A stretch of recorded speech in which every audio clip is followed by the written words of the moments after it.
আসসালামু আলাইকুম। এটিএন বাংলার প্রতি ঘন্টা সংবাদে সবাইকে স্বাগত জানাচ্ছি ফাতিহা শাফি। অসহযোগ আন্দোলনের প্রথম দিনে দেশের 7 জেলায় আন্দোলনকারীদের সাথে পুলিশ ও আওয়ামী লীগ কর্মীদের ত্রিমুখী সংঘর্ষে দুপুর পর্যন্ত 15 জন নিহত হয়েছেন। এর মধ্যে রংপুরে 4 জন, পাবনায় 3, মুন্সিগঞ্জে 2, মাগুরায় 2, বগুড়ায় 2, জয়পুরহাটে 1 ও সাভারে মারা গেছেন 1 জন। গুলিবিদ্ধ সহ আহত হয়েছেন শতাধিক। দফায় দফায় সংঘর্ষে রণক্ষেত্রে পরিণত হয়েছে এসব এলাকা। হামলা ও ভাঙচুর করা হয়েছে আওয়ামী লীগ অফিস সহ বিভিন্ন স্থাপনায়। প্রতিনিধিদের পাঠানো তথ্য ও ছবিতে আরও জানাচ্ছেন জাহিদুল আলম। অসহযোগ আন্দোলনের প্রথম দিন সকালে পাবনা শহরে আন্দোলনকারীদের দিকে গুলি ছুড়ে দুর্বৃত্তরা, এতে 4 জন গুলিবিদ্ধ হন। পরে 3 জনের মৃত্যু হয়। পরিস্থিতি নিয়ন্ত্রণে টিয়ার গ্যাস ও রাবার বুলেট ছোড়ে পুলিশ। মুন্সিগঞ্জে সংঘর্ষে 2 জন নিহত হয়েছেন। আহত হয়েছেন অন্তত 30 জন। থানার পুল চত্বরে মুহুর্মুহু ককটেল বিস্ফোরণ ও গুলির শব্দ শোনা যায়। সকাল 10টার দিকে শহরের থানার পুল এলাকায় আন্দোলনকারীরা জড়ো হলে আওয়ামী লীগ কর্মীরা হামলা করে। রংপুরে বৈষম্য বিরোধী ছাত্র আন্দোলন কর্মীদের সাথে আওয়ামী লীগ ও এর অঙ্গ সংগঠনের নেতাকর্মীদের সংঘর্ষে 2 জন নিহত হয়েছেন। আহত হয়েছেন অন্তত 15 জন। দুপুরে নগরের সিটি বাজার এলাকায় এই সংঘর্ষের ঘটনা ঘটে। মাগুরায় পুলিশ ও আওয়ামী লীগের নেতাকর্মীদের সংঘর্ষে 2 জন নিহত হয়েছেন। বেলা 11টার দিকে পারনান্দুয়ালি এলাকায় সংঘর্ষে গুলিবিদ্ধ হন তারা, এতে অনেকে আহত হয়েছেন। বগুড়ার বড়গোলা ও দুপচাচিয়ায় পুলিশ ও বিক্ষোভকারীর মধ্যে সংঘর্ষে 2 জন নিহত হয়েছেন। নিহতের পরিচয় এখনো জানা যায়নি। জয়পুরহাটে মারা গেছেন 1 জন। সকালে পুলিশ ও আন্দোলনকারীদের সংঘর্ষের সময় তার মৃত্যু হয়। এছাড়া অর্ধশতাধিক মানুষ আহত হয়েছেন। আওয়ামী লীগ অফিস ও ছাত্রলীগ অফিসে আগুন ধরিয়ে দেয় দুর্বৃত্তরা। সাভারের বাইপাইলে মৃত্যু হয়েছে আরও 1 জনের। সকালে আন্দোলনকারী পুলিশ ও সরকার সমর্থকদের সংঘর্ষে তার মৃত্যু হয়। Bureau report, ATN Bangla. এদিকে রাজধানীতে সরকার সমর্থকদের সঙ্গে বিক্ষুব্ধ জনতার ধাওয়া পাল্টা ধাওয়া, গুলি, অগ্নিসংযোগের মধ্য দিয়ে চলছে অসহযোগ আন্দোলনের প্রথম দিন। শাহবাগ, সায়েন্স ল্যাব, উত্তরা, মিরপুর, যাত্রাবাড়ি, মতিঝিল সহ বিভিন্ন স্থানে পুলিশ ও আওয়ামী লীগ নেতাকর্মীদের সঙ্গে আন্দোলনকারীদের সংঘর্ষে আহত হয়েছে শতাধিক। বঙ্গবন্ধু শেখ মুজিব মেডিকেল বিশ্ববিদ্যালয়ের প্রশাসনিক ভবনের সামনে বেশ কয়েকটি যানবাহনে আগুন দিয়েছে বিক্ষুব্ধরা। এছাড়া বাংলাদেশ ব্যাংক ও সিএমএম আদালতে ভাঙচুর ও পুলিশের গাড়িতে আগুন দেওয়া হয়েছে। রিপোর্ট করছেন আদ্দিন সজীব। ঢাকার আকাশে কালো ধোঁয়া। অসহযোগ আন্দোলনের প্রথম দিন সকাল থেকেই উত্তপ্ত রাজধানী। দিনের শুরুতেই শাহবাগে আওয়ামী লীগের নেতাকর্মীদের ধাওয়া দিয়ে সড়ক দখলে নেয় আন্দোলনকারীরা। আগুন দেয়া হয় বঙ্গবন্ধু শেখ মুজিব মেডিকেল বিশ্ববিদ্যালয়ের বেশ কয়েকটি গাড়িতে। ঘটে ভাঙচুরের ঘটনাও, এতে আতঙ্কিত হাসপাতালের চিকিৎসক, রোগী ও তাদের স্বজনরা। সায়েন্স ল্যাব মোড়েও বিক্ষোভকারীদের সঙ্গে ছাত্রলীগ পুলিশের ধাওয়া পাল্টা ধাওয়ায় আহত হয়েছেন কয়েকজন। সরকার বিরোধী নানা স্লোগান দিয়ে রাস্তা অবরোধ করেছে শিক্ষার্থীরা। আসছি 11টা বাজে, আসার পর 5 মিনিট এখানে আমরা আন্দোলন করতেছি। আর ওখান থেকে হঠাৎ পুলিশ ছাত্রলীগ হচ্ছে আপনার মারতেছে, গুলি মারতেছে, টিয়ারশেল মারতেছে। তারপর আমরা ধাওয়া দিছি পর ওখান দিয়ে বের হয়ে গেছে। এটা কেন করলো? এই শান্তিপূর্ণ আন্দোলনে কেন তারা আক্রমণ করলো? এটা আমরা তীব্র নিন্দা জানাই। আমরা এই সাইড থেকে প্রথমে পুরো শান্তিপূর্ণভাবে আন্দোলন করছিলাম। ওই সাইড থেকে ছাত্রলীগের ওরা হচ্ছে হেলমেট বাহিনী, হেলমেট পরে ওরা লাঠিসোঁটা নিয়ে আসতেছিল। বাংলা মোটরেও বিক্ষুব্ধ জনতার সঙ্গে আওয়ামী লীগ ও ছাত্রলীগ নেতাকর্মীদের সংঘর্ষ বাধে। পুলিশ বক্স ও বাসে আগুন দিয়েছে দুর্বৃত্তরা। এতগুলো রক্তের বিনিময়ে আমরা কোনো কোটা চাইনি, এখন শুধু 1 দফা। এটা অবিলম্বে মানা উচিত। আমাদের ভাইদের রক্ত নিয়েছে, আমাদের যদি রক্ত দিতে হয় আমরা দিতে প্রস্তুত আছি। আমরা রাজপথে আছি, রাজপথ আমরা ছাড়ি নাই। আমাদের ছাত্ররা যেভাবে আসছে তারা কিন্তু নিরস্ত্রভাবে আসছে, এখানে যেভাবে পারতেছে সেভাবে এখানে তার আন্দোলন যোগে। আমাদের উপরে আবার ছাত্রলীগ দিয়ে হামলা করানো হচ্ছে। আমরা কোনোভাবে এটার আমরা চুপ থাকবো না। আমরা এটা সঠিক বিচার চাই। আর আমাদের দাবি একটাই, 1 দফা। কেন ঝরলো আমাদের ভাইদের রক্ত? আমাদের একটাই দাবি, আমরা ন্যায় চাই। যতক্ষণ পর্যন্ত পদত্যাগ না করবে আমরা আন্দোলনের মাঠ ছাড়বো না। সদরঘাটে বাংলাদেশ ব্যাংকের শাখা অফিসের সামনেও ভাঙচুর করা হয়। ঢাকার সিএমএম আদালতে পুলিশের গাড়িতে আগুন দেয়া হয়েছে। থমথমে পরিস্থিতি যাত্রাবাড়িতেও। কুতুবখালীতে ঢাকা চট্টগ্রাম মহাসড়ক অবরোধ করে বিক্ষোভকারীরা। কোনো আপোষ হবে না, শুধু সংগ্রাম এখন শুধু একটাই দাবি, এক দাবি এক দাবা, আর কোনো দাবি নেই আমগো। মিরপুর 10 ও 13 নম্বরে শিক্ষার্থী ও পুলিশের সঙ্গে তুমুল সংঘর্ষে বেশ কয়েকজন আহত হয়েছে, চলছে ধাওয়া পাল্টা ধাওয়া।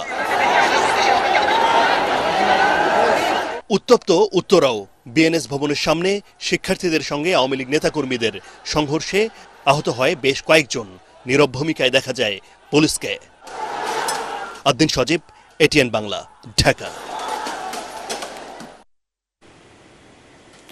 রাজধানীর উত্তরা এলাকায় আছেন সহকর্মী আপেল মাহমুদ, সেখানকার সর্বশেষ পরিস্থিতি জানবো তার কাছ থেকে। আছি উত্তরাতে কিন্তু চরম উত্তেজনাকর পরিস্থিতি বিরাজ করছে। আমি যদি একটু পিছনে দেখানোর চেষ্টা করি যে এখানে আন্দোলনকারী শিক্ষার্থীরা এবং আইন শৃঙ্খলা বাহিনীর সদস্যরা তারা কিন্তু মুখোমুখি অবস্থানে, এবং বলতে গেলে 12টার দিকে কিন্তু এখানে আওয়ামী লীগের একটি দলও এসেছিল, বিশাল মিছিল নিয়ে মিছিল চলে এসেছিল, এবং মিছিলটিকে কিন্তু আন্দোলনকারী শিক্ষার্থীরা ধাওয়া দিয়ে এখান থেকে হটিয়ে দেয়, তাদের প্রতি ইট পাটকেল নিক্ষেপ করে এবং লাঠি দিয়ে বেশ কয়েকজনকে গুরুতর আহত করে, এবং একটু আগে রক্তাক্ত অবস্থায় প্রায় 3 জনের মতো তাদেরকে হাসপাতালে পাঠানো হয়েছে। এবং এখন এই আন্দোলনকারী শিক্ষার্থীরা কিন্তু এখানে যে বিভিন্ন ধরনের কাগজ, চেয়ার টেবিল সহ ছোট যে টং দোকানগুলো ছিল সেই দোকানগুলোতে কিন্তু আগুন ধরিয়ে দিয়েছে, এবং এখানে কিন্তু একটু ক্যামেরাম্যান দেখানোর চেষ্টা করছে যে ধোঁয়ায় কিন্তু পুরো আকাশে চলে যাচ্ছে, অর্থাৎ এখানে কিন্তু চরম উত্তেজনাকর পরিস্থিতি বিরাজ করছে। এবং এর পাশেই কিন্তু পুলিশ দাঁড়িয়ে আছে, তারা এক ধরনের নীরব ভূমিকা পালন করছে, তারা কোনো ধরনের অ্যাকশনেও যাচ্ছে না, জাস্ট তাদেরকে এসব আন্দোলনকারী শিক্ষার্থীদের নিবৃত্ত করার চেষ্টা করছে। মিরপুর এলাকার পরিস্থিতি জানাচ্ছেন মাহবুব কবির চপল। বিক্ষোভ মিছিল করছিল এবং আমরা এরপরে দেখেছি যে সময় যতটা বেড়েছে 3-4 দিকে যে রাস্তাগুলো আছে সেই রাস্তাগুলো থেকে শিক্ষার্থীরা এদিকে আসার চেষ্টা করেছে, এবং শিক্ষার্থীদের সাথে আওয়ামী লীগের কর্মীদের দফায় দফায় ধাওয়া পাল্টা ধাওয়া একেবারে রণক্ষেত্র অবস্থা তৈরি হয়েছে। এবং আমরা দেখেছি যে আওয়ামী লীগের পক্ষে সমাবেশ থেকে অনেক সাউন্ড গ্রেনেড ছোড়া হচ্ছে, এবং পুলিশ এখন এই মুহূর্তে আমরা দেখেছি যে পুলিশ মাঠে নেমেছে এবং তারা টিয়ার শেল একের পর এক নিক্ষেপ করে শিক্ষার্থীদের সরিয়ে দেবার চেষ্টা করছে। তবে শিক্ষার্থীরাও ঘোষণা দিয়েছে যতক্ষণ পর্যন্ত তারা এই মিরপুর 10-এ অবস্থান নিতে না পারবে ততক্ষণ তাদের এই আন্দোলন আসলে চালিয়ে যাবে। আমরা দেখছি যে যখনই শিক্ষার্থীরা মেইন রোডে আসছে তখনই পুলিশের পক্ষ থেকে সাউন্ড গ্রেনেড এবং টিয়ার শেল নিক্ষেপ করে তাদেরকে ছত্রভঙ্গ করবার চেষ্টা করা হচ্ছে বা ছত্রভঙ্গ করা হচ্ছে, কিন্তু শিক্ষার্থীরা অলিগলিতে গিয়ে পরে আবারও মেইন রাস্তায় চলে আসছে। এতক্ষণ পর্যন্ত আমরা দেখেছিলাম যে মিরপুর 13-14 দিকে শিক্ষার্থীরা ছিল, তারা কিন্তু এগিয়ে আসতে আসতে মিরপুর 10-এর কাছে চলে এসেছে, এবং আওয়ামী লীগের যারা এখানে প্রচুর নেতাকর্মী ছিলেন তারাও কিন্তু কিছুটা পিছিয়ে গেছে। অর্থাৎ সব মিলিয়ে বলা যায় যে মিরপুরি এলাকা এখন অনেকটা যুদ্ধক্ষেত্রের মতো আমরা শুনতে পাচ্ছি, প্রচন্ড সাউন্ড গ্রেনেড গোলাগুলি শব্দ পাচ্ছি, এবং আশপাশের যারা বাসিন্দা আছে তারাও চরম আতঙ্কের মধ্যে আছেন, একেবারে যান চলাচল বন্ধ, প্রচুর শব্দের মধ্যে আতঙ্কের মধ্যে আছেন। আসলে ঠিক কখন কোথায় কি হবে সেটির কোনো নিশ্চয়তা নেই। এত আতঙ্ক আসলে এলাকার মানুষ আগে কখনো শোনেননি বা পাননি। তবে তারা সবাই এখন একটাই প্রত্যাশা করছেন যে যেভাবেই হোক দেশের পরিস্থিতি শান্ত হোক এবং মানুষের জীবন স্বাভাবিক অবস্থা ফিরে আসুক, কারণ যে অবস্থা চলছে এতে করে একেবারে অন্যরকম একটা পরিস্থিতির সৃষ্টি হচ্ছে। আমরা যারা গণমাধ্যম কর্মী এখানে আছি আসলে আমরাও প্রচন্ড ঝুঁকির মধ্যে রয়েছি, কারণ এখন গুলি ছোড়া হচ্ছে, এখানে সাউন্ড গ্রেনেড ছোড়া হচ্ছে, আর কোন দিক থেকে কাকে লাগবে সেটি নিয়ে চরম উদ্বেগ উৎকণ্ঠার মধ্যে গণমাধ্যম কর্মীরা আছে। এমনকি গণমাধ্যম কর্মীরা যারা আমরা নিরাপদ দূরত্ব থেকে কাজ করার চেষ্টা করছি বা করছি তাদেরকে লক্ষ্য করেও ইট পাটকেল ছোড়া হচ্ছে। এটি আসলে কাজ করার মতো পরিস্থিতি এখন কঠিন হয়ে গেছে গণমাধ্যম কর্মীদের জন্য। তারপর আমরা পেশাগত কাজের জন্য আমরা যতটা সম্ভব চেষ্টা করছি এখান থেকে খবরগুলো সংগ্রহ করবার জন্য। যেহেতু আমাদের মোবাইল নেটওয়ার্ক নেই সে কারণে আমরা ফুটেজ দেখাতে পারছি না, হয়তো আমার ভয়েসের মাধ্যমে আমি যতটুকু এখানকার বর্তমান পরিস্থিতি বোঝাবার চেষ্টা করেছি। এই ছিল আমার কাছে এখানকার সর্বশেষ পরিস্থিতি। কোটা সংস্কার আন্দোলনকে যারা এক দফাতে রূপান্তরিত করেছে তারা স্বাধীনতা ও দেশ বিরোধী বলে মন্তব্য করেছেন আওয়ামী লীগ নেতারা। তাদের দাবি, প্রধানমন্ত্রীর আলোচনার প্রস্তাব প্রত্যাখ্যান করে আন্দোলনকারীরা দেশকে অস্থিতিশীল করতে চায়। সন্ত্রাসের বিরুদ্ধে আওয়ামী লীগের গণজমায়েত কর্মসূচি পালনকালে দলটির নেতারা এসব কথা বলেন। বিস্তারিত জানাচ্ছেন সৈয়দ রিয়াজ। সরকার পদত্যাগের এক দফা দাবির প্রতিবাদে দেশ জুড়ে গণজমায়েত ও শান্তি সমাবেশ করছে আওয়ামী লীগ। রাজধানীর বিভিন্ন গুরুত্বপূর্ণ স্থান, পাড়া মহল্লায় দলীয় নেতাকর্মীরা অবস্থান নিয়ে খণ্ড খণ্ড মিছিল করে। এ সময় তারা শিক্ষার্থীদের উদ্দেশ্যমূলক আন্দোলনকে প্রতিহত করার ঘোষণা দিয়ে বিভিন্ন স্লোগান দেন। চলমান সংকট নিরসন না হওয়া পর্যন্ত রাজপথ ছাড়বে না জানিয়ে দলীয় নেতাকর্মীরা বলেন, দেশের যে কোনো সমস্যা সমাধানে আলোচনার কোনো বিকল্প নেই। তা জেনেও অদৃশ্য উস্কানিতে আন্দোলনকারী শিক্ষার্থীরা প্রধানমন্ত্রীর আহ্বান প্রত্যাখ্যান করেছে, যা নজিরবিহীন। আমরা সারা বিশ্বের মধ্যে দেখেছি, যখনই কোনো আন্দোলন সংগ্রাম হয়, সরকার প্রধান যখন ডাকেন তখন সবাই কিন্তু সেই ডাকে সাড়া দিয়ে একটা আলোচনায় বসে। কোটা আন্দোলনকারী নাহিদ সহ কোটা সমন্বয়করা তাদের ক্ষমতার ভূতে ধরেছে। এরপরে যদি কোনো সহিংসতা ঘটে, যদি কোনো হতাহতের ঘটনা ঘটে, তাহলে সকল দায় এই ছাত্র নামের অছাত্রদেরকে নিতে হবে।